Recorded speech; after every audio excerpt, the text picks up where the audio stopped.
Greetings everyone, this is Amara. This is my channel, Eyes Wide Shut. Like my t-shirt? Like my t-shirt?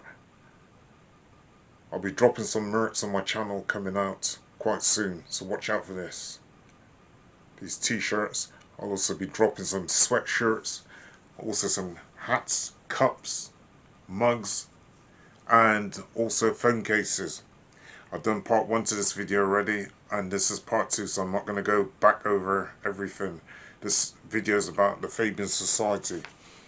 The Fabian Society, and they are part of the Labour Party. Most Prime Ministers that we've had, okay, from the Labour Party, have been part of this Fabian Society. So some actors, some novelists, some authors have also been part of this Fabian Society. Fabian Society was started in London in 1884.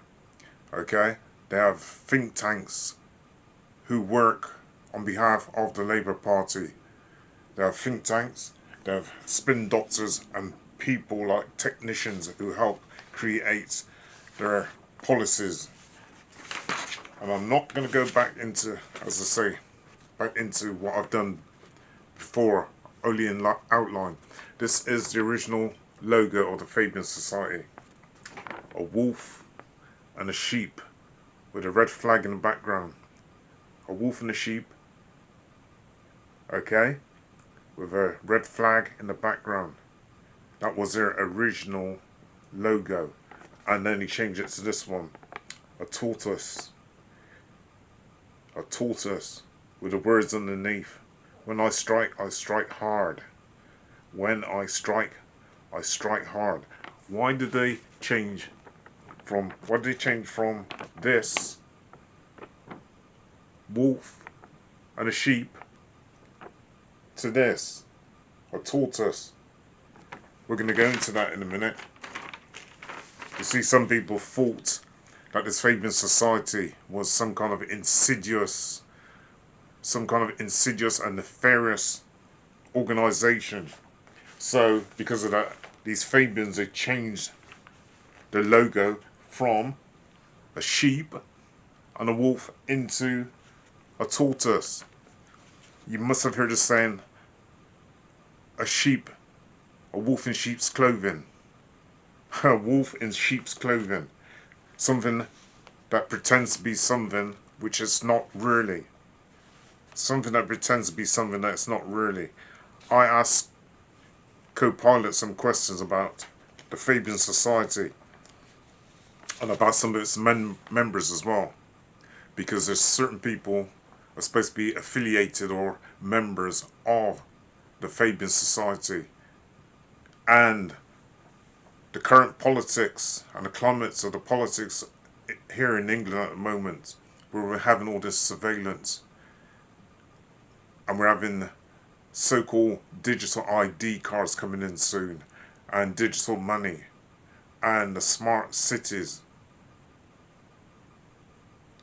Has the Fabian Society got anything to do with this? Do they have any influence? Do the Fabian Society have any influence with these things that's coming in, being implemented at the moment? Because let me tell you, Keir Starmer is also part of this Fabian Society. So was Tony Blair a part of this Fabian Society. George Orwell, also known as Eric Blair, that's his proper name, aka Eric Blair, was also part of the Fabian Society, or had ties to it. So was a guy called Aldous Huxley. Go read up on Aldous Huxley and Brave New World, and George Orwell in 1984, his book 1984. Sorry, this is what I asked co-pilot. George Orwell and Aldous Huxley are linked or affiliated with the Fabian Society, right? So is it possible that their works and books have influenced this encroaching dystopian society in the UK? George Orwell and Aldous Huxley had complex relationships with the Fabian Society, and while their dystopian works weren't Fabian manifestos, their undeniably shaped public discourse around surveillance, control, technocracy, issues increasingly relevant in modern Britain. Orwell and Huxley and the Fabian Society. George Orwell, aka Eric Blair, had some intellectual overlap with the Fabian circles, especially through his early socialist leanings and connections to the leftist thinkers. He even gave lectures that touched on themes of culture and democracy for the Fabian audience. However, Orwell was deeply critical of authoritarianism and centralized control, traits he saw in both Stalinism and certain strains of British socialism. His novel 1984 is often interpreted as a warning against excesses of state power,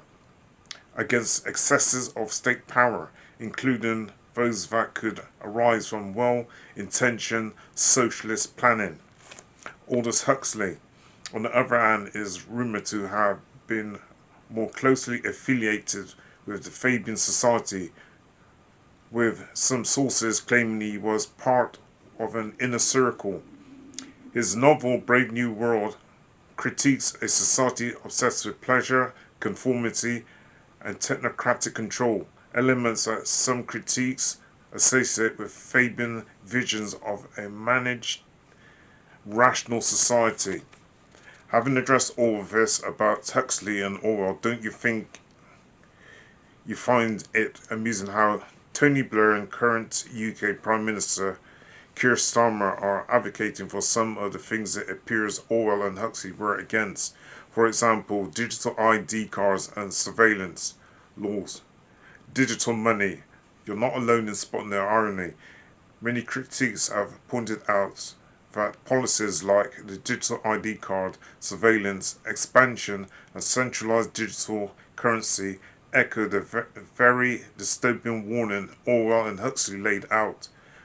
Whether it is coincidence or ideological drift, the parallels are striking. Right. Orwell, Huxley, and today's UK policy landscape. Tony Blair's legacy includes early pushes for ID cards and surveillance laws post 9/11, which drew fierce criticism at the time. His think tank, the Tony Blair Institute for Global Change, is now urging Keir Starmer to adopt digital IDs and even super apps to manage identity and services. Keir Starmer has confirmed plans for digital ID cards aimed at tackling illegal migration and employment. These ID cards would be checked against central database, prompting backlash from civil liberties groups that every aspect of our lives has been watched, right? We've been monitored. And the governments as well don't seem to be asking people about what they actually think, alright? Democracy is supposed to be there for the people. The people in the House of Parliament, the MPs, and the Prime Minister is supposed to represent the people. That's what a democracy is. But they don't seem very democratic in the way that they're approaching things. The amount of surveillance laws that we've got, the amount of laws that we got on terrorism, the amount of laws that we got on biometric data gathering, it's almost like we're living in this real dystopic Orwellian type state. Go read George Orwell's book 1984. He also done another book called Animal Farm. These books kind of roll out what you can see going on in today's society. I find it funny that George Orwell, also Aldous Huxley, had some kind of influence over the Labour Party. There's some kind of influence over the Labour Party. And it's funny how some of the things that talks about in their books is now coming into fruition now. And although, well, that's co-pilot was saying that Aldous Huxley and also George Orwell, right, were afraid of us moving into this dystopic world, and they were not for that kind of totalitarian type regime like what was going on in Russia during the early 1900s. Now let me talk about this as well. Surveillance concerns have resurfaced with proposals that could expand data tracking and biometric verification. Critics argue that this risks creating a surveillance state eerily reminiscent of Orwell's 1984. Digital currency and control. While not yet fully implemented, discussions around central bank digital currency, which is the CBDCs, I've talked about this in many of my videos, raise concerns about financial surveillance and programmable money, concepts that echo Huxley's fears of technocratic control and Orwell's warnings about state overreach. Sorry about that, just kick this down. State overreach, we can see this already going on. Look at the DWP. Now they have authority, right, from the British government to go and snoop into people's bank accounts. Anyone that they suspect of committed fraud, okay, they can actually go into people's bank accounts without having to go and get a court order to go into people's bank accounts. Not only that, they can actually stop people's money or take people's money out of the bank, out of their bank account without their permission, without their agreement or their consent. So tell me, if it doesn't seem to you like we're moving towards this real dystopic state. Not only that, look at the Terrorism Act. You now got this terrorist act, and they're now putting a clause in there. Okay, this is a Labour Party recently put a clause in there that says even peaceful demonstrations you can actually get arrested for and get up to 14 or 15 years imprisonment if you're found to be supporting some kind of terrorist group like Al-Qaeda or Hamas. When people go out and they're protesting, most people who go out and protest are protesting not because they agree with Hamas, okay, or Al-Qaeda or some of these other terrorist groups. It's because of what they see on TV. It's because of what they see on TV, and they're against seeing kids and women being deleted. Now, I'm not going to use the word, because if I use a certain word, it'll go into the algorithms and this video will get pulled. People who go out and protest against what's going on between Israel and between the Palestinians, it's not the ordinary citizen. They're more concerned. These are the people who are going out and protesting. It's about what's going on and innocent people being taken out. Let me go on. We're living in this real repressive regime, man. And after these laws that's coming out, people haven't even voted on them, right? So the government is almost like a totalitarian state.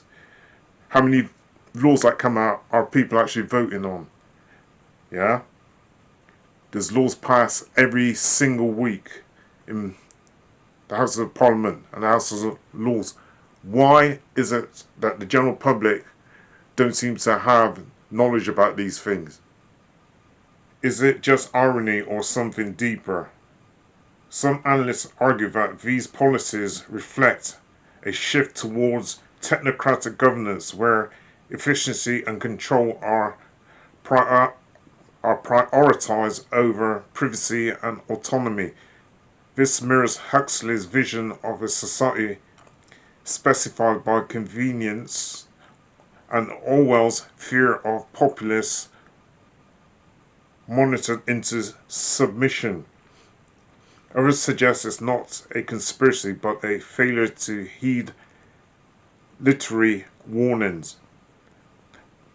The very author who shaped public consciousness around freedom and control are now being sidelined in favor of digital modernization. Public reaction. Civil liberties groups and privacy advocates have raised alarm, warning these measures could erode democratic freedom. Former politicians and legal experts have expressed regret over past support for similar systems, noting how technology has outpaced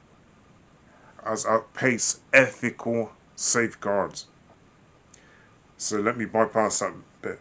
Orwell and Huxley's dystopian themes.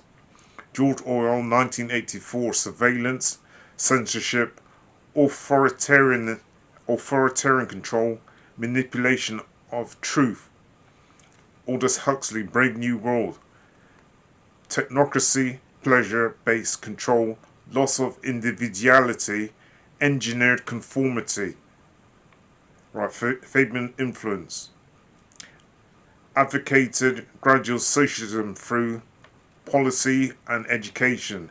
Criticized for elitism and alleged behind-the-scenes influence, though both were critical of authoritarian tendencies. I'll go back to this again. Look at this. The original logo was a wolf and a sheep. Yeah? A wolf in sheep's clothing. And then this one here, tortoise. The new logo. When I strike hard. You look at a tortoise and the tortoise looks quite innocent, doesn't it? Right? It looks quite innocent. However, a tortoise can also be deceitful and deceptive. It puts its head back into its shell to hide when an enemy is coming at it. Okay? To protect itself and hide its head back in its shell. A wolf in sheep's clothing. Right? A wolf disguising itself as a sheep. Let me tell you this now. Tony Blair. Not only Tony Blair, but Keir Starmer are part of this Fabian Society. And the Fabian Society as well, part of their policies is some of the stuff that's going on right now, such as the globalization and the sustainability and the sustain goals. That's one of their policies, which is similar to WEF and to the UN. What else? Smart cities. This is another part of their agenda. This is part of the globalization thing as well. What else? Digital currency. They want to get rid of cash and bring in digital currency, and that's slowly being bought in the UK. And Keir Starmer recently said that if you want to work in the UK citizens have to have a digital ID card. He said it's there to prevent people illegally working in this country. He said also that it will be a way of keeping people safe. He also said what else? It will be a more safer and sufficient use, right, than using cash. So to bring in digital ID and to bring in digital ID cards will be much more safer, and it'll be more efficient for running the economy. Now let me say this about digital ID.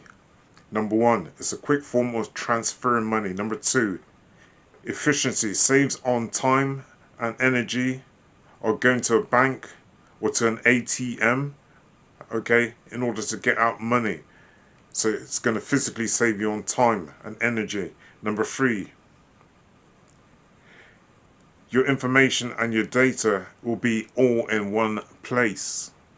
Right, driving license, for example, health records, passports, bills such as your telephone bills, your TV bills, your driving license, gas, electric, water, will all be in one place, stored on one card, on your digital ID card. Right, number 4, safe and secure.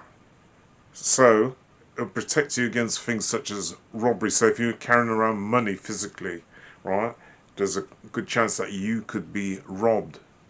Now, here are the negatives about digital ID cards. These are the negatives about digital ID cards and also digital money, which the government is now trying to implement, trying to bring in. The negatives. Number 1, government will have access to your data, for example, your bills. Okay? So they'll have access to that. Number 2, every bit of data will be in one place. So therefore it makes it easier for the government and for hackers to be able to access your account. Okay? Or say anyone that the government wants to work on their part. Number 3, yeah, information such as your health records, which is quite a private thing, isn't it? So anyone will have access to that. So you might have information on your health that you don't want other people to know about. But if the government has access to this, or if hackers get hold of it, just imagine what they could do with that personal information. Why should they have access to your health records? Number 4, money. Money can be just taken straight out of your accounts without your agreement or without your consent. It's already starting to happen here in the UK.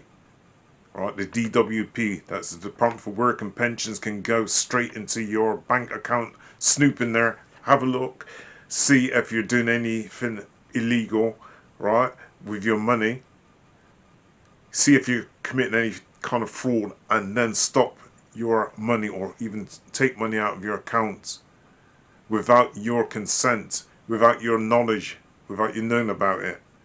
And they don't have to go to court to go and get a court order either, right? They don't have to go to a court to get a court order, which used to be part of the policy. You had to go to a court to get a court order. They don't need that now. So we're living in this dystopic Orwellian type state. We're living in this Orwellian dictatorship. And check this out before I go. I'm going to show you videos. What is another thing I'm concerned about, which is this deep state and a deep fake.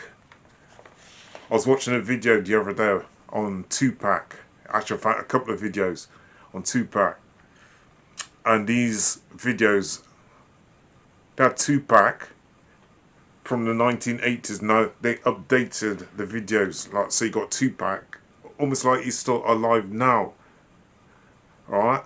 And you got some other people who look like Tupac who've actually been put into these videos as well. And you can't even tell the difference between Tupac, the original Tupac, and some of these lookalikes. And now they're starting to use old material of Tupac and put into new videos. You got DMX, he's dead now, just like Tupac. He's no longer alive, right? DMX, he's another rapper who died. Now they've got Tupac and DMX together in a video which has been computer generated. Deepfake society, man. Go see the video that I done recently, yeah, the one before this one, where I talk about a bit about deepfake. if the government gets hold, or somebody, some nefarious character, you just imagine having someone like Hitler, or somebody like that, like Hitler, right, could get hold of that kind of information, what they could possibly do with it. They could target certain groups and put out germs or some kind of disease into a certain community to try and kill off certain groups of people, okay, or certain races of people, such as black people or Asian people, yeah. They could target certain people, yeah, for certain crimes. And this is why I'm a little bit afraid of deepfake. I'm going to show you a couple of two-part videos. I'm going to put them on the end of this video for you to have a look at. But before I close as well, I want to say this. They're bringing out this new thing to do with bus passes. There's a government, and this comes out the 21st of October, which is tomorrow. The 21st of October. How many people know about this one? It's almost like they're trying to bring in this digital ID through the back door. Alright? Through the back door. Because this is going to be aimed at pensioners and, how would I say, older people. Listen to this. I'm really doing this in part again. I want you to check out the information for yourself. I think they're going to try and bring in this digital ID through the back door. They tried it one way, and now they're coming in another way. Keir Starmer and his government, Tony Blair, he was all for trying to bring in digital ID, and he tried. Now that got rejected, and they're coming back in again, but they're coming in on a different angle. Check this out. The new rules for UK bus passes will transition to a digital first application process starting October the 21st, 2025. And eligibility for older persons passes will now be tied to state pension age. Applicants will need to submit digital proof of identity and residency to gov.uk, through gov.uk, or local council website to receive a physical card or digital pass on a mobile app. In England, the eligibility age will increase to 67 in April 2026. So they're going to put up a year. It was 66 and now they're going to put up to 67. How many people out there know about this? How many people voted on this as well? How many people actually voted on this?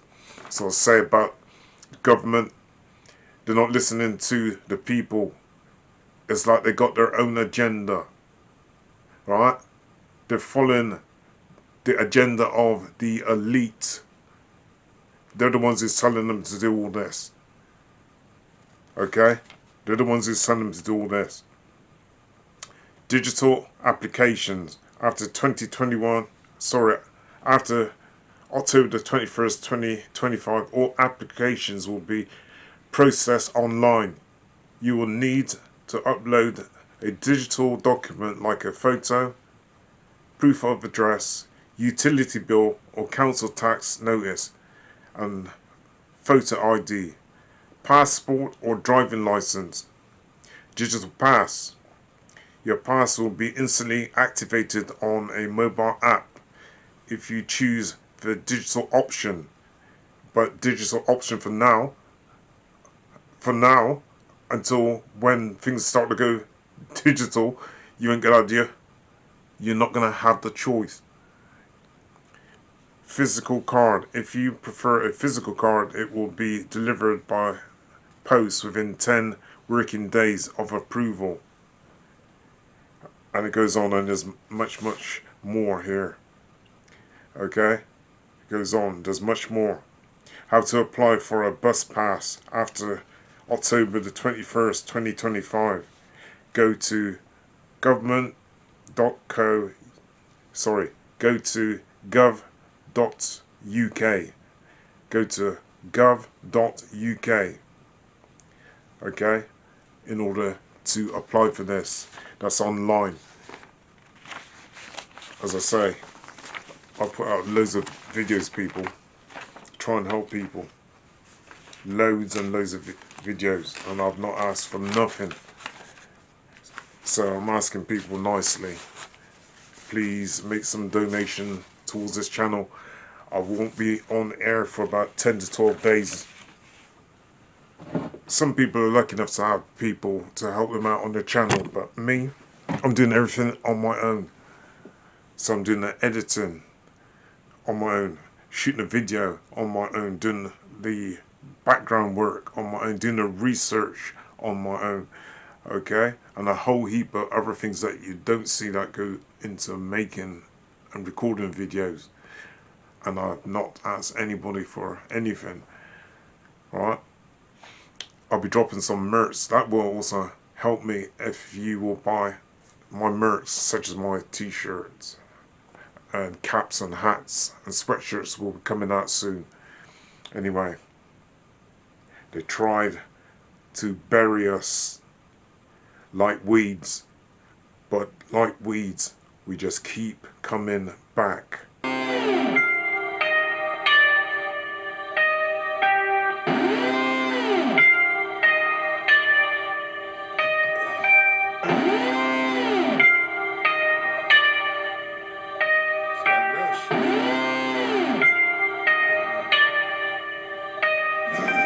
Yeah, baby, shit's about to jump off. Coming for the bus, bringing my man from up north. For like 3 years when he got knocked, since he got caught, pumped up like 5 new blocks. Hold it down for it, kept a nigga straight with money on the books. It ain't bitches and crooks who look out for other crooks. So the shop, money in his pocket is straight. Dropped them off at the wife crib after we ate. Out of state, what's the next move for me? Like the ride, like what's the meanest, it's a small thing. With DJ Quick in this bitch, I let my balls hang, running through the street lights. Cause we like, young nigga, get your eyeballs, show 'em what a G like. Around the corner it's like Vegas, or better yet like Reno. Niggas poppin', welcome to our casino, cause you and me know.